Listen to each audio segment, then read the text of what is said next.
Welcome back to Vismayam news 24. இன்றைய நாளுக்கான குவைத்தின் செய்திகளை பார்க்கலாம். செய்திகளுக்குள் செல்ல முன் எமது சேனலை சப்ஸ்கிரைப் செய்து கூடவே நோட்டிஃபிகேஷனையும் ஆன் செய்து வைத்துக் கொள்ளுங்கள். நாங்கள் பதிவிடும் வீடியோக்களை தவறாமல் பார்க்க முடியும்.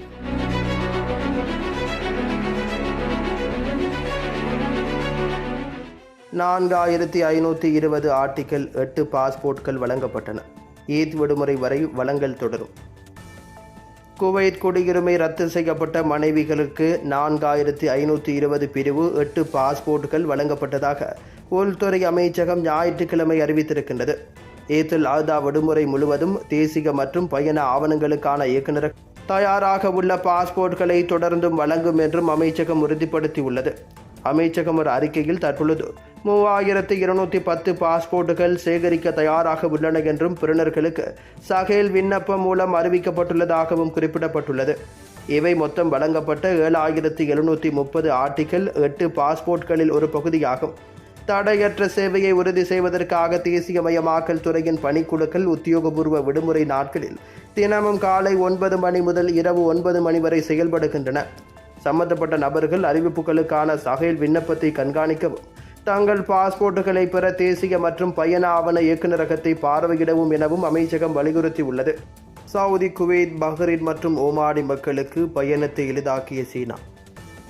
சவுதி அரேபியா, ஓமான், குவைத் மற்றும் பஹ்ரைன் ஆகிய நாடுகளைச் சேர்ந்த சாதாரண பாஸ்போர்ட் வைத்திருப்பவர்களுக்கு ஒரு வருட சோதனை விசா இல்லாத கொள்கையை சீனா அதிகாரப்பூர்வமாக அறிமுகப்படுத்தியிருக்கின்றது. இது வளைகுடா நாடுகளுக்கான விசா இல்லாத அணுகலை கணிசமாக விரிவுபடுத்துகிறது. ஜூன் 9, 2025 முதல் ஜூன் 8, 2026 வரை இந்த 4 வளைகுடா நாடுகளின் குடிமக்கள் 30 நாட்கள் வரை தங்குவதற்கு விசா இல்லாமல் சீனாவுக்குள் நுழைய முடியும். வணிகம், சுற்றுலா, குடும்ப வருகைகள், கலாச்சார பரிமாற்றங்கள் அல்லது போக்குவரத்துக்கான பயணங்களுக்கு விசா விலக்கு பொருந்தும். இந்த நடவடிக்கை சீனாவின் வளர்ந்து வரும் ஒருதலைப்பட்ச விசா இல்லாத ஏற்பாடுகளின் பட்டியலில் சேர்க்கப்பட்டிருக்கின்றது. இதில் ஏற்கனவே 2018 கையெழுத்திடப்பட்ட பரஸ்பர ஒப்பந்தங்களின் கீழ் ஐக்கிய அரபு எமிரேட்ஸ் மற்றும் கத்தார் ஆகியவை அடங்குகின்றது. இந்த புதிய கொள்கையின் மூலம் சீனா இப்பொழுது வளைகுடா ஒத்துழைப்பு கவுன்சிலின் 6 உறுப்பு நாடுகளுக்கும் விசா இல்லாத நுழைவை வழங்குகின்றது. மே 28 அன்று ஒரு செய்தியாளர் சந்திப்பின் போது சீன வெளியுறவு அமைச்சக செய்தி தொடர்பாளர் மாவோ நிங் கொள்கை குறித்து உரையாற்றியிருக்கின்றார். ஜிசிசி நாடுகளைச் சேர்ந்த அதிகமான நண்பர்கள் எந்த நேரத்திலும் சீனாவுக்கு வருகை தர நாங்கள் வரவேற்கின்றோம் என குறிப்பிட்டுள்ளார். வளைகுடா பிராந்தியத்துடன் ராஜதந்திர, பொருளாதார மற்றும் கலாச்சார உறவுகளை ஆழப்படுத்தவும் மக்களிடையேயான பரிமாற்றங்களை ஊக்குவிக்கவும் சீனாவின் பரந்த முயற்சியின் ஒரு பகுதியாக இந்த முயற்சி உள்ளது என்றும் குறிப்பிட்டுள்ளார். ஈரான் சில அமெரிக்க மாநிலங்கள் மீதான கோழி இறக்குமதி தடையை குவைத் நீக்குகிறது. வேறு இடங்களில் புதிய கட்டுப்பாடுகளை விதிக்கின்றது. பல நாடுகள் மற்றும் அமெரிக்க மாநிலங்களில் அதிக நோய்க்கிருமி, பறவை காய்ச்சல் வெடிப்புகளுக்கு பதிலளிக்கும் விதமாக கோழி பொருட்களுக்கான இறக்குமதி விதிமுறைகள் குறித்து புதுப்பிப்புகளை வர்த்தக மற்றும் தொழில்துறை அமைச்சகம் ஞாயிற்றுக்கிழமை அதிகாரப்பூர்வ வர்த்தமானி மூலம் அறிவித்திருக்கின்றது. ஈரான் மற்றும் HPA பரவல் முடிந்த சில அமெரிக்க மாநிலங்களிலிருந்து புதிய குளிர்ந்த, உறைந்த, பதப்படுத்தப்பட்ட அனைத்து வகையான கோழி இறைச்சிகளையும் வழித்தோன்றல்கள் பொருட்கள் மற்றும் மேசை முட்டைகளையும் இறக்குமதி செய்வதற்கான தடையை அமைச்சகம் நீக்கியிருக்கின்றது. இந்த மாநிலங்களில் மினசோட்டா, கலிபோர்னியா, வடக்கு டகோட்டா, மெண்டோனா, பென்சில்வேனியா, ஜார்ஜியா, வாஷிங்டன் மற்றும் வட கரோலினா ஆகியவை அடங்குகின்றது.